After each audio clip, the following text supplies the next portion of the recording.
Bonjour à toutes et à tous, bienvenue dans ce nouveau tutoriel dans lequel nous allons poursuivre notre découverte de la suite Nik Collection 5 avec le module Perspective FX. Alors ce module a été le dernier module qui a été ajouté à la suite Nik Collection par les bons soins de DxO, donc ce module est entièrement conçu par DxO et ce n'est ni plus ni moins que DxO Viewpoint.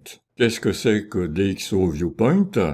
C'est un logiciel qui permet de corriger les distorsions dues à l'objectif et les distorsions géométriques de la photo. En plus, il corrige également l'anamorphose des volumes. Alors nous allons voir tout ça en détail. Je veux simplement préciser que ce module est un vrai plus par rapport à la suite Nik Collection, car il s'agit de DxO Viewpoint, qui est connu pour être le meilleur logiciel des corrections géométriques et des distorsions liées à l'objectif. Il va même beaucoup plus loin que ça. Il travaille très bien en automatique ou en manuel. Alors je disais que c'était un vrai plus par rapport à la suite Nik Collection. Ce module a été ajouté. On est au nombre de 8 modules maintenant. Il faut savoir que ce logiciel DxO Viewpoint est vendu 99 € par DxO Labs. Quand on connaît le prix de la suite Nik Collection, on peut dire que cette suite n'est vraiment pas très onéreuse, notamment avec des modules de grande qualité tels que SilverFX, ColorFX, AnalogFX, HDRFX, etc. Alors, pour découvrir ce module, je vais utiliser les photos qui sont distribuées par DxO gratuitement et qui permettent donc de tester notre module Perspective FX ou bien DxO Viewpoint. Alors, je fais d'une pierre deux coups, en fait. Ce tutoriel vous permet donc de découvrir Viewpoint, DxO Viewpoint et Perspective FX. Ce sont exactement les mêmes fonctionnalités et vous allez voir toute la puissance de ces corrections géométriques. Nous allons commencer par découvrir l'interface du module. Alors je vais ouvrir une première photo. Cette photo a été prise avec un fisheye. Donc les déformations sont importantes. Vous allez me dire que si on a pris cette photo au fisheye, c'est qu'on voulait qu'elle ait cet effet. Mais on va voir que Perspective FX est capable de redresser des photos, même des photos prises avec un fisheye. Alors je pars de Lightroom, et pour aller dans Perspective FX, je fais un clic droit sur la photo. Vous commencez à connaître tout ça, modifier dans, et je vais dans Perspective FX.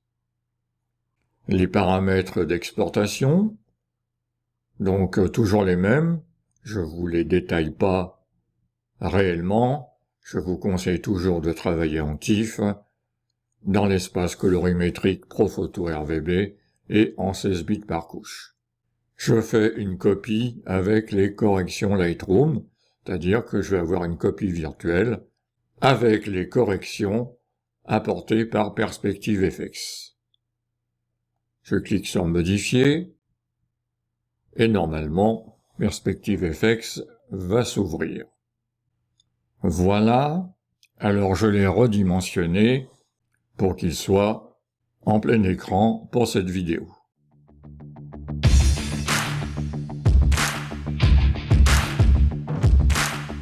Alors dans la partie du haut, on a différents réglages qui concernent la visualisation de notre espace de travail, l'espace de travail ou Canva, qui est très confortable du moment qu'il n'y a pas de preset à gauche dans ce module.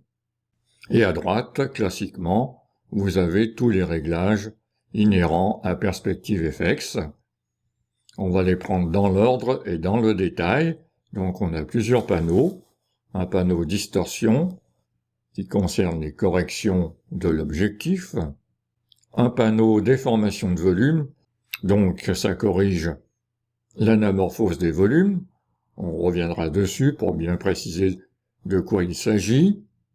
La correction de perspective, les déformations géométriques, les déformations d'horizon, de redressement de l'horizon, le recadrage et l'effet miniature, également appelé l'effet maquette.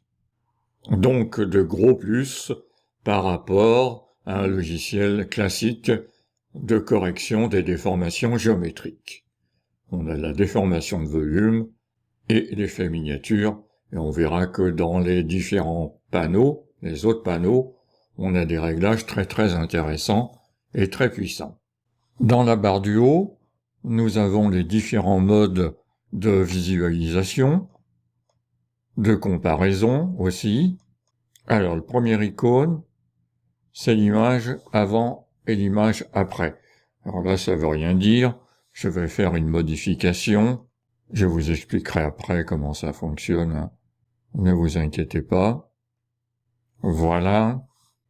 Donc l'image avant, ma déformation géométrique due au fisheye, et l'image après qui est l'image corrigée. Donc vous voyez, il a complètement redressé, mais on va revenir sur ce réglage. Et on constate que l'image après est plus petite, car évidemment, il y a un recadrage sévère quand on recadre une image qui a été prise au fisheye. Deuxième icône, voilà, c'est l'image après. Si on veut l'image avant, il faut faire CTRL-D, vous voyez, et dès que je lâche CTRL-D, on revient sur l'image après. L'icône suivante, c'est visualiser l'image ajustée à l'écran. D'accord. L'icône suivante, c'est l'image visualisée à 100%, mais là c'est pareil, hein, vu que l'image est petite. Ensuite, nous avons deux petites icônes l'une sur l'autre. C'est la comparaison avant et après.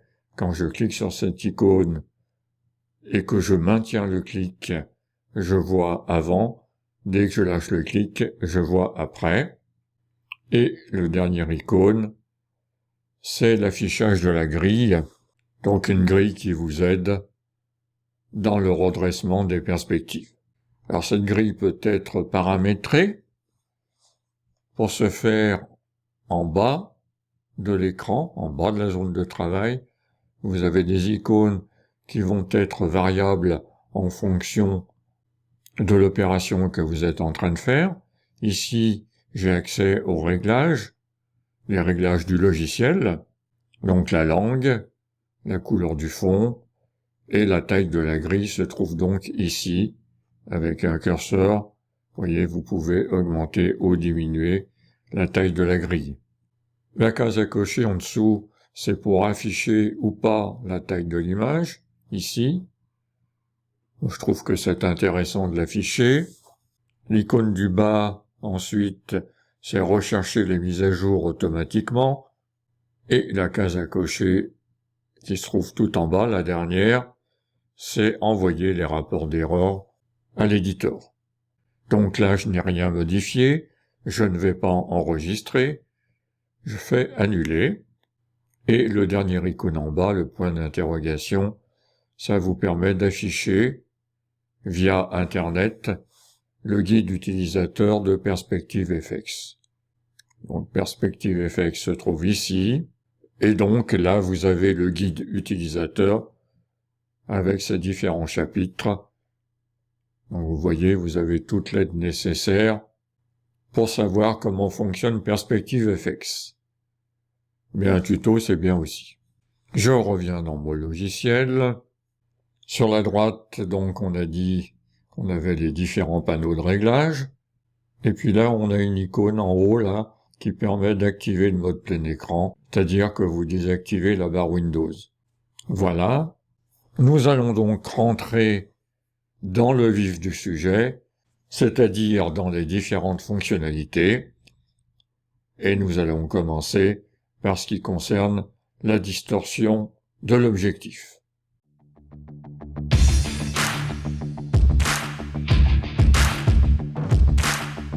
Nous allons donc travailler avec cette photo qui a été prise au fisheye, donc une déformation maximum, tout ça pour vous montrer comment fonctionnent les corrections de distorsion liées à l'objectif. Donc c'est le premier panneau qui se trouve à droite de notre interface qui nous intéresse, donc la distorsion. Alors vous avez deux modes, le mode automatique ou bien le mode manuel.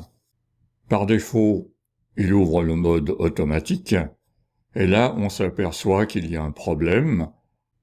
Il vous dit que la correction automatique ne peut pas s'appliquer parce qu'il demande une image originale, c'est-à-dire une image qui contient les données EXIF. Pour corriger la distorsion, il a besoin de connaître l'objectif, le boîtier et d'autres paramètres qu'il va retrouver dans les données EXIF. Donc là, ce n'est pas possible. L'image originale, je ne l'ai pas. Donc sur cette photo, le mode automatique ne peut pas fonctionner. Voilà, si je clique sur « Ouvrir l'image originale », il m'explique pourquoi, je viens de vous l'expliquer. Et si j'avais l'image originale, j'irais la chercher avec le bouton « Ouvrir ». Là, je ne l'ai pas. Alors, qu'est-ce qui se passe quand on a des données EXIF? Eh bien, le logiciel va rechercher les modules optiques qui sont associés à votre couple objectif-boîtier.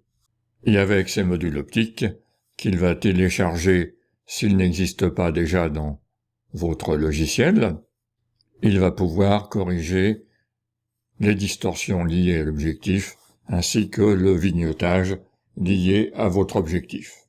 Là, on n'a pas, mais tout ça c'est pour vous montrer qu'on peut travailler aussi en mode manuel. Ce qu'on va faire, j'ouvre le mode manuel et vous voyez que j'ai trois réglages possibles. La déformation en barillet, ça veut dire que les lignes droites sont en forme de tonneau vers l'extérieur de l'image. Là, c'est pas ce qui nous intéresse. Le mode coussinet, c'est le contraire. Les déformations se courbent vers l'intérieur de l'image. Vous voyez, si je clique dessus, ça ne fonctionne pas. Et le mode barillet fonctionne, mais très légèrement. C'est pas satisfaisant. Et puis, vous avez un réglage spécial pour les optiques fisheye. Donc, je vais l'appliquer. Vous voyez, c'est déjà mieux. Et je peux appliquer son intensité. Vous voyez, là, c'est pas suffisant. Donc, je vais y aller un peu plus fort. Alors, si vous faites en même temps que moi, sur cette image, il faut aller vers les 80%. Voilà, et là, on obtient une correction des distorsions complètement satisfaisante. Vous voyez? Alors, le problème, c'est qu'on a perdu beaucoup de notre image. Si on regarde avant-après, vous voyez, avant et après, donc on a perdu pas mal de notre image. Mais c'est satisfaisant, c'est clair. Si j'affiche la grille, vous voyez que c'est parfait, quasiment parfait. Donc le mode auto aurait fait la même chose, sauf qu'il aurait aussi corrigé les éventuelles aberrations chromatiques, donc les distorsions géométriques, les aberrations chromatiques et le vignettage. Donc là, le vignettage non plus, c'est pas appliqué, mais vous voyez qu'on n'est pas bloqué. Si on n'a pas accès au module optique, on peut très bien faire la correction manuellement, qui serait une correction géométrique. Et là, le recadrage s'est effectué automatiquement. Pourquoi? Parce que j'ai le mode automatique, vous voyez, avec ce petit symbole qu'on trouve en dessus de chaque panneau, qui indique que ce panneau fonctionne en mode automatique. Donc le recadrage a été automatique. Vous voyez, si je le remets en manuel, vous voyez un petit peu ce que cela donne. On perd énormément de l'image, hein. Ça c'est clair, hein. C'est un réglage efficace, et pour le fisheye, je suis pas sûr que ce soit utile, parce que, encore une fois, si on prend une photo au fisheye, c'est qu'on veut la déformation. Voilà, on reviendra sur ce panneau recadrage plus tard. Il y a d'autres options. Mon conseil, c'est de le laisser en automatique. D'accord? Idem pour la distorsion. Par défaut, c'est le mode automatique. Vous voyez, si je remets en automatique, il ne sait pas faire. Voilà. Donc, je vous ai tout dit sur ce panneau distorsion. Nous verrons plus tard avec d'autres images que le mode automatique fonctionne parfaitement.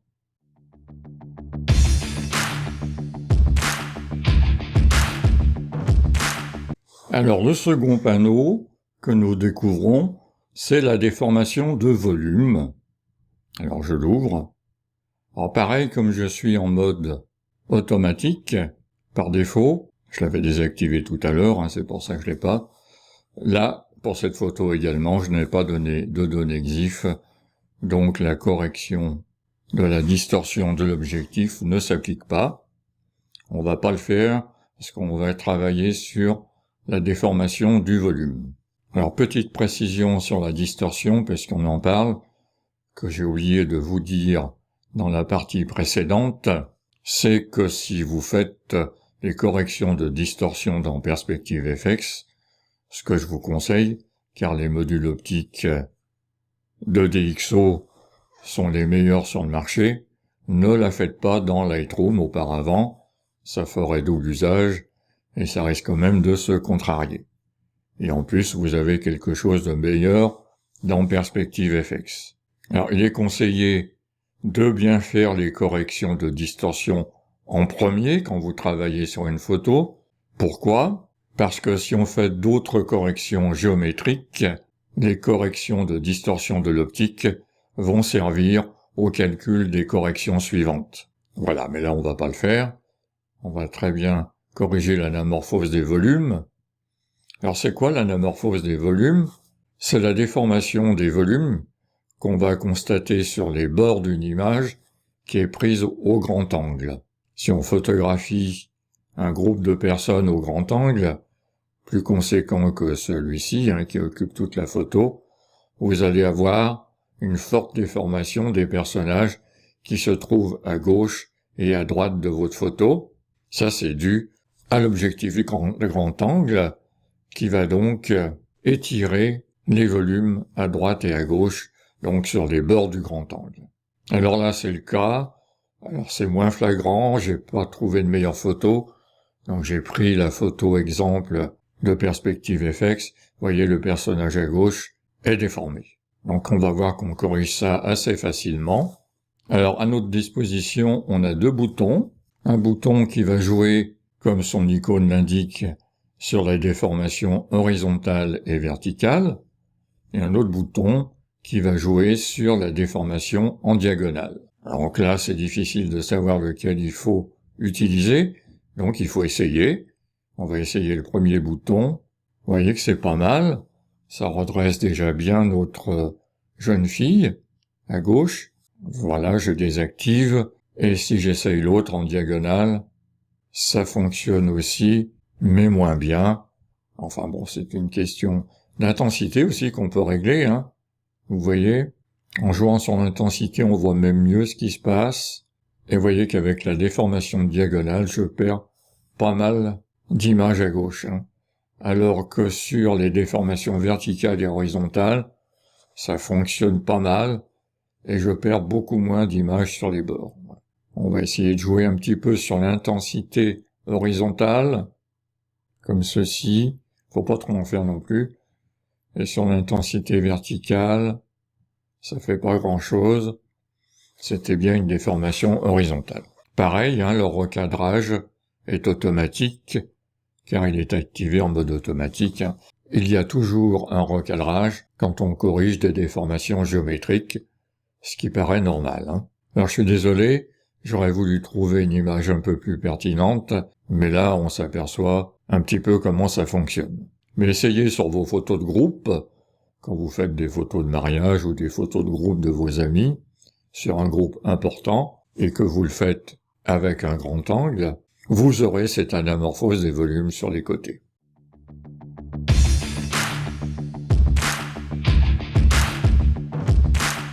J'ai pris une nouvelle photo, très déformée, prise au grand angle, en contre-plongée. Vous voyez, les déformations sur les bâtiments sont importantes, et également sur les personnages de chacun des côtés. Les bâtiments du fond, c'est une catastrophe. Alors, nous allons utiliser la correction de perspective. Je ferme les autres panneaux. Alors, cette photo ne contient pas de données EXIF également. Donc, si je me mets en mode auto, les corrections de l'objectif ne vont pas fonctionner. Si vous avez une photo qui contient des données EXIF, c'est mieux. Mais là, vous allez voir, on va pouvoir la ranger. Alors, plusieurs modes. Le mode automatique, vous voyez avec le petit curseur en haut du panneau, ce mode automatique n'est pas enclenché. Je vais l'enclencher, je pousse le curseur à droite, et vous voyez automatiquement, tout est redressé, et pas mal du tout. C'est assez crédible. Les bâtiments du fond sont redressés. On perd un personnage à droite. Mais ça, c'est le recadrage qui, je vous le rappelle, est toujours en mode automatique.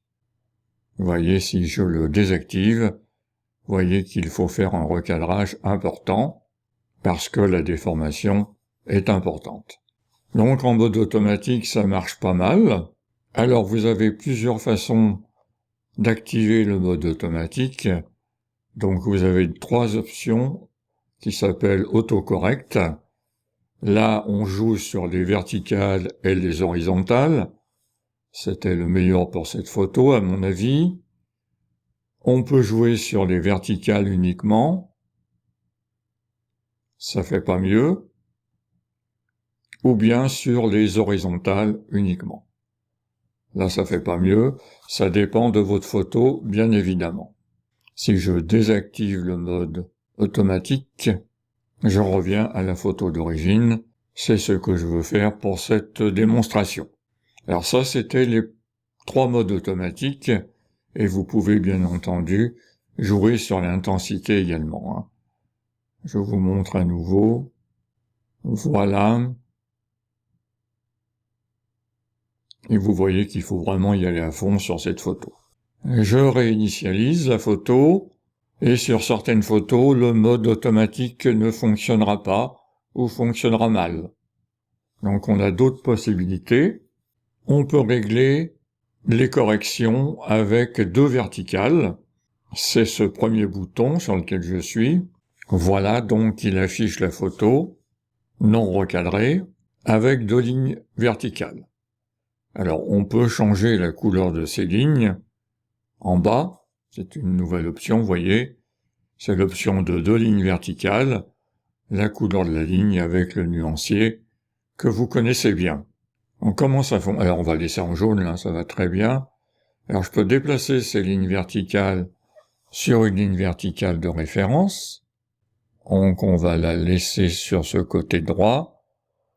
Et en haut, si je clique, vous avez une loupe. On va la déplacer. Ça vous permet de précisément viser la ligne que vous souhaitez comme référence. On va faire la même chose en bas. Je déplace. Je vois très bien la ligne, là, en bas. Voilà. Donc, cette petite loupe est bien utile. Alors, on voit que le déplacement de la loupe, alors je vais faire la même chose à droite avec cette ligne verticale, là. Vous voyez que le déplacement de la loupe est assez rapide. On peut le ralentir en maintenant la touche majuscule enfoncée. Regardez, c'est beaucoup plus lent. Alors, je me ramène ici, je fais la même chose en bas, toujours avec la touche majuscule enfoncée. Vous verrez quand vous allez essayer. Vous voyez, on est très précis. Alors, ça ne s'applique pas automatiquement, hein. Pour appliquer, il faut cliquer sur le bouton « Appliquer ». Voilà, c'est pas trop mal. On a presque le même résultat qu'en mode automatique. Pareil, vous avez l'intensité du réglage, hein, avec le curseur. Alors, je réinitialise et je vais vous montrer le réglage suivant, c'est-à-dire 2 lignes horizontales. Je clique dessus. Alors, vous voyez que c'est pas génial. Automatiquement, il essaye de positionner les lignes horizontales au mieux. On va les bouger. C'est le même principe que les lignes verticales, hein. Sauf que là, c'est pas simple. La photo est devenue vraiment petite. Voilà. En bas, ça me paraît pas trop mal. Pas facile à voir, hein. Voilà. Et si je clique sur appliquer, c'est une catastrophe. Donc, ça ne marche pas. Je réinitialise. Alors, pour voir le réglage suivant, c'est-à-dire le rectangle, je vais prendre une autre photo. Voilà qui est fait. Alors, vous voyez que cette photo présente une forte déformation sur la fenêtre, ou plutôt le miroir, qui est en forme de rectangle et qui est devenu un trapèze avec la déformation. En plus, on a la caméra en haut. C'est pas très joli. Pour redresser tout ça, je vais donc utiliser le rectangle, comme je vous l'avais annoncé. Ce rectangle va me permettre de tracer les lignes de correction autour du miroir. Même principe, on a une loupe. Voilà, sur les points, notez plus, hein. Ça vous l'aviez compris. Je les ramène au mieux sur le bord de la fenêtre. Vous pouvez déplacer les lignes, mais là ça déplace tout, hein, si vous les prenez en dehors des points. Je mets en place mon 3e point, un peu plus à l'intérieur, comme ceci. Voilà, et le 4e point. Voilà, je fais un petit peu vite, hein, pour pas vous ennuyer trop longtemps. Voilà. J'ai encadré mon trapèze, et maintenant, si je clique sur le bouton appliquer, miracle, tout est devenu droit. Et vous voyez qu'à l'intérieur du miroir, le paysage n'est pas déformé. Ça marche assez bien, même très bien, avec ce type de photo. Alors, si ça marche pas trop bien, on peut corriger. Vous avez 3 curseurs qui permettent de corriger le haut et le bas. Alors, j'y vais doucement parce que ça calcule. Vous voyez, le haut se déforme. Et si je vais dans l'autre sens, c'est le bas qui se déforme. D'accord? Ça, ce serait au cas, par exemple, où mon paysage serait mal redressé. Ce qui n'est pas le cas. Idem à gauche et à droite. Et vous pouvez déformer votre rectangle. Pour revenir à 0, il faut faire un double clic sur le curseur, comme dans bien des logiciels, et le rapport horizontal-vertical, à droite et à gauche. Vous voyez ce que ça donne. Donc en fait, là, il n'y avait pas de correction à apporter, mais ça peut être utile sur certaines photos. Alors, on a une autre façon de faire ce type de correction, c'est avec le bouton tout à droite qui s'appelle 8 points. Alors, ce sera beaucoup plus intéressant de le faire sur l'autre photo. Donc, je change à nouveau de photo. Voilà qui est fait. Donc, je vais utiliser les 8 points pour redresser cette image. Alors, vous voyez, on se retrouve avec une photo avec 2 lignes horizontales et 2 lignes verticales. Pour bien les différencier, vous voyez que dans les paramètres du bas, on peut choisir une couleur différente pour les lignes verticales et une couleur différente pour les lignes horizontales. Là, du jaune et du bleu. On va peut-être mettre du rouge plutôt. Alors, la ligne horizontale, je vais la déplacer. Alors, je retrouve ma loupe, hein, sur chacun des côtés. Alors on va faire un rectangle également, mais là ce rectangle va se faire avec 4 lignes indépendantes, qui est beaucoup plus intéressant, notamment dans ce cas de figure. Alors je l'amène en bas avec la loupe, vous connaissez le principe, voilà, je rapproche la ligne verticale, ça me paraît pas mal, en haut. Vous voyez, cette loupe est bien pratique, et la touche majuscule, ça aide bien quand on veut se positionner correctement. Voilà. Voilà. Et je vais mettre la ligne du haut, comme ceci. Voilà. Si j'appuie sur le bouton appliquer, qu'est-ce qui va se passer? Le redressement n'est pas terrible. C'est pas très crédible, ça fait un peu bizarre. En plus, le recadrage est très fort. Les pots, vous voyez, les pots avec les petits arbustes sont déformés. Ça ne va pas du tout. Je réinitialise. En fait, il ne fallait pas utiliser la ligne du haut. Voilà. Alors essayons sans utiliser la ligne horizontale du haut. Vous voyez comme quoi c'est important que ces lignes soient indépendantes. Vous commencez à comprendre la subtilité maintenant. On va voir si ça marche. Je ne vous garantis pas le résultat, mais à mon avis, ça devrait être meilleur. Voilà. Je clique sur appliquer. Et voilà, c'est bien meilleur. Il fallait pas toucher cette ligne du haut. Et là, j'ai quelque chose qui ressemble au mode automatique. On en revient toujours à ce mode automatique qui marchait fort bien sur cette photo. Mais bon, c'est important de vous montrer les différentes options. Toutes les photos ne se ressemblent pas. Mais alors, avec toutes ces options possibles, si vous ratez des corrections géométriques, il faut déjà le faire, parce que vous avez beaucoup de possibilités. Et vous voyez, les pots, là, ne sont pas déformés. Donc, très important que ces lignes horizontales et verticales soient indépendantes avec ce réglage 8 points. Voilà, je pense vous avoir tout montré à propos de ce panneau perspective.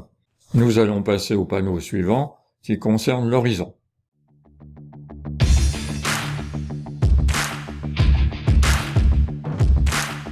En ce qui concerne le panneau horizon, c'est assez simple. On l'utilise pour des photos telles que celle-ci. Vous voyez que la ligne d'horizon est fortement penchée. Alors vous avez quelques réglages, le mode automatique, comme dans tous les autres panneaux, et vous voyez que le mode automatique fonctionne très bien sur cette photo. Autrement, vous avez des modes manuels, la ligne horizontale, la ligne verticale et l'angle. Je réinitialise la photo. Alors on va la faire pencher, on va tricher un peu. Voilà.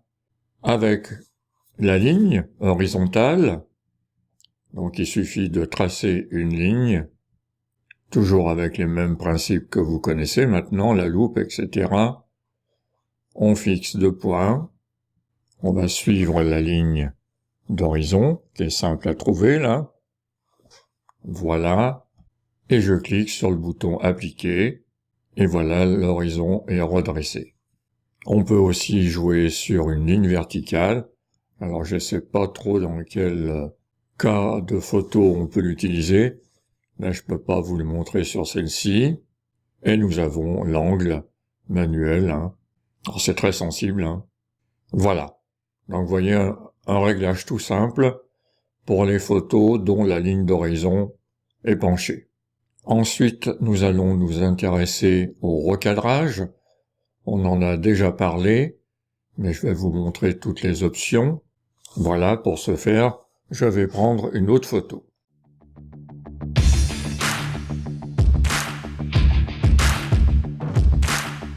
Voilà, j'ai ouvert une nouvelle photo. Alors cette photo contient des données EXIF.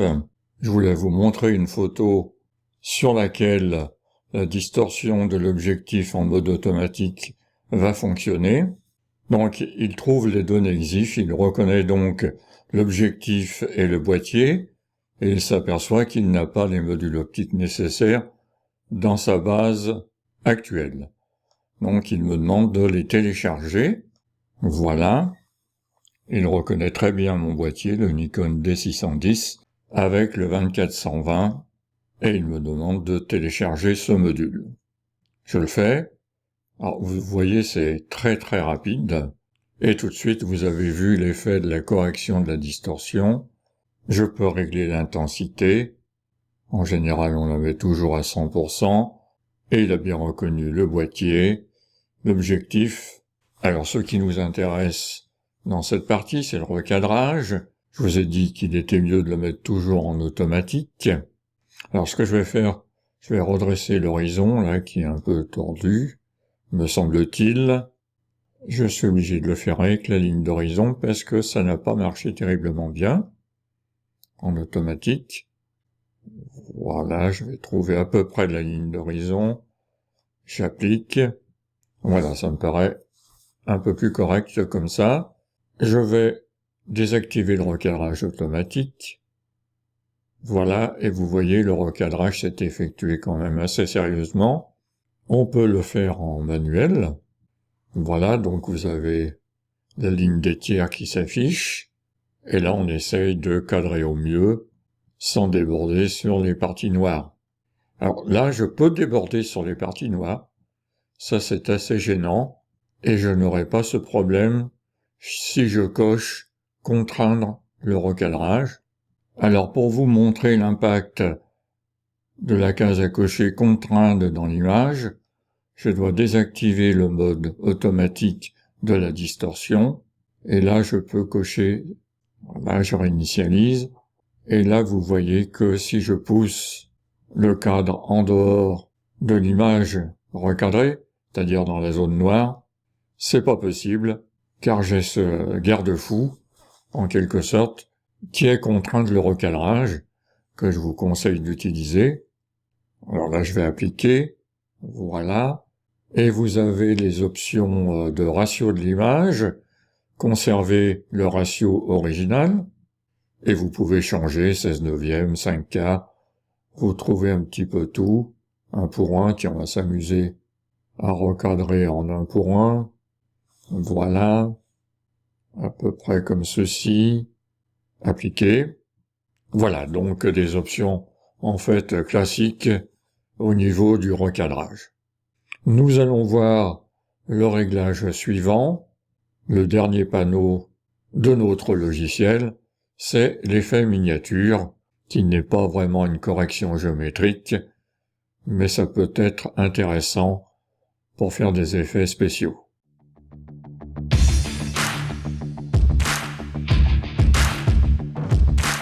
Voilà, j'ai ouvert une nouvelle photo avec le panneau effet miniature. Alors, qu'est-ce que c'est que l'effet miniature? C'est une technique qui va vous permettre de donner un effet maquette à vos photos. Alors faites attention, cette technique ne va pas fonctionner avec toutes les photos. Ça va surtout fonctionner avec des photos telles que celle-ci, qui ont été prises en plongée. Il est bien évident que si on veut donner un effet maquette à n'importe quelle photo, ça ne peut pas fonctionner. Donc si vous avez des photos comme ça prises en plongée, sur un paysage, par exemple, l'effet maquette fonctionnera très bien. Alors, on va faire les corrections de distorsion de l'objectif. Je vais vous montrer une troisième technique. Au fur et à mesure, je vous montre tout. Je vais ouvrir l'image originale. Là, je l'ai. Voilà, je vais dans le dossier qui la contient. Voilà, et sur l'image originale, il trouve donc le module optique qui correspond au boîtier et à l'objectif. Ce module optique est déjà chargé dans sa base. Par contre, il y a une mise à jour qu'il convient de faire. Donc je clique sur mettre à jour. Voilà, c'est fait, il est téléchargé et il est appliqué. Maintenant, je vais pouvoir composer mon effet miniature. Alors je clique sur l'icône et sur l'écran, donc sur l'image, s'affiche 4 lignes horizontales avec des boutons, plutôt des points de réglage. En pointillé, ce sont les lignes de flou, donc derrière et devant, et entre les 2 lignes horizontales du milieu, c'est la zone qui va rester nette. Donc on va agrandir ici la zone de netteté. Vous voyez, il suffit de prendre les lignes et de les déplacer.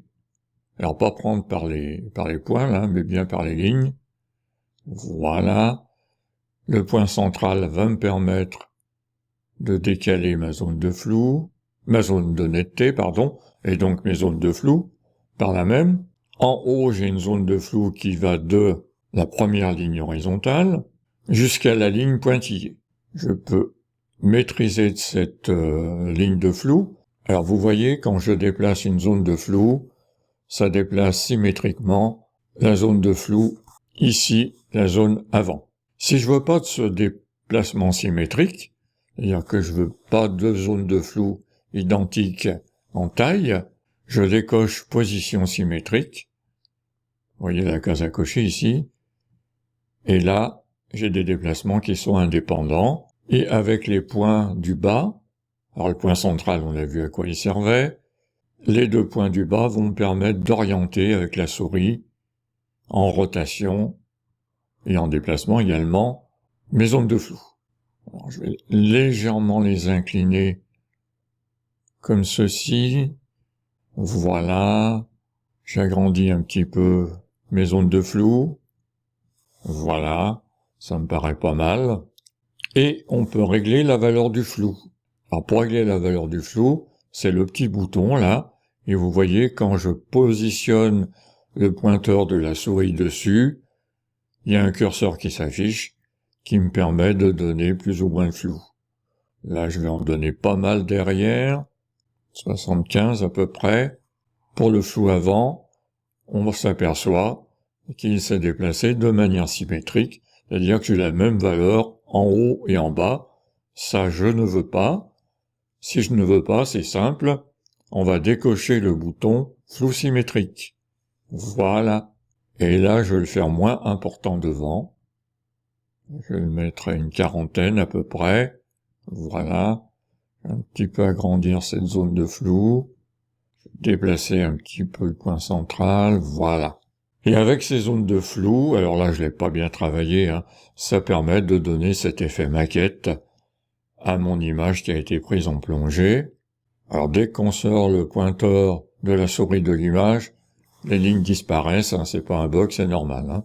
Et vous pouvez régler la forme du flou. Là, il est en circulaire par défaut. On va regarder les autres valeurs. Circulaire doux. Je vois pas beaucoup de différence. Circulaire fort. Ça doit être subtil parce que si je les essaye tous, je vois tout pareil. Bon, ça doit dépendre de la photo, je suppose. Donc là, on va dire que c'est bon. Je clique sur le bouton appliquer. Alors pareil, hein, je vous le réexplique pas à chaque fois. On peut modifier la couleur des lignes. Hein. Sur tous les réglages qui comportent des lignes, on peut régler la couleur, mais ça vous l'avez compris. Je clique sur appliquer. Voilà, le réglage s'applique à la photo. Alors c'est plus spectaculaire sur d'autres photos peut-être. Voilà, c'est pas l'essentiel de ce module. Ça permet de faire cet effet spécial. Alors quand vous considérez que votre photo est bonne, vous l'enregistrez, et là on revient dans Lightroom, l'application haute de laquelle j'étais parti. Voilà, en TIFF, hein, c'est ce que j'avais demandé. Voilà avant, et voilà après. Donc on voit bien qu'il y a les corrections de distorsion de l'objectif qui ont été appliquées.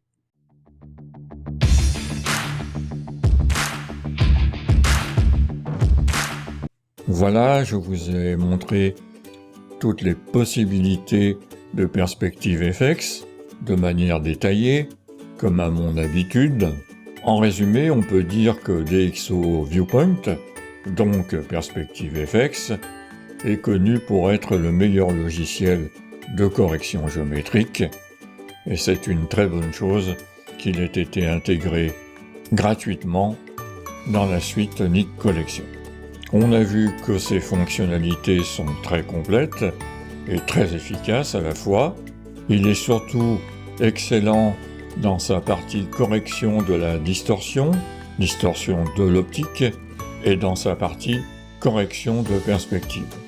Alors pour les utilisateurs de Lightroom, dans la partie développement donc, je vous conseille de remplacer le panneau correction de l'objectif et le panneau transformation par Perspective FX, qui est bien meilleur dans les corrections de distorsion de l'optique, car les modules DxO optique sont réputés comme étant les meilleurs du marché, et dans la transformation, si vous avez des perspectives complexes sur des photos d'architecture notamment, prises au grand angle, Perspective FX sera bien meilleur que les corrections géométriques de Lightroom.